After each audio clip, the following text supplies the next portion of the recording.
আজ পশ্চিমবঙ্গ বিধানসভায় লজিক্যাল ডিসক্রিপেন্সির নামে যেভাবে নাগরিক হয়রানি হচ্ছে, এটাকে নিন্দা জানিয়ে নিন্দা প্রস্তাব লিখিত আকারে জমা করলাম ভাঙড়ের বিধায়ক হিসাবে। পশ্চিমবাংলা বিধানসভার মধ্যে যে আইন আছে, রুল আন্ডার 185কে সামনে রেখে এই নিন্দা প্রস্তাব আমি জমা করেছি।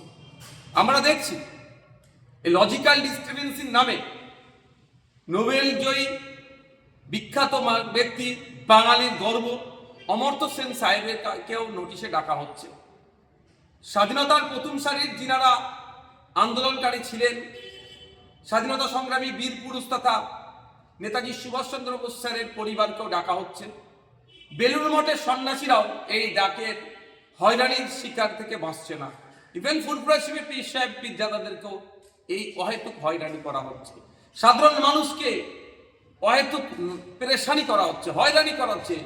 এইটা নিন্দাজনক কাণ্ডকে নিন্দা জানাবার জন্য ইতিপূর্বে আমি রাজ্য সরকারের কাছে প্রস্তাব রেখেছিলাম যে সরকারের পক্ষ থেকে যে একটা নিন্দা প্রস্তাব নিয়ে আসা হোক, কিন্তু সরকারের সেই আওয়াজে সাড়া দেয়নি।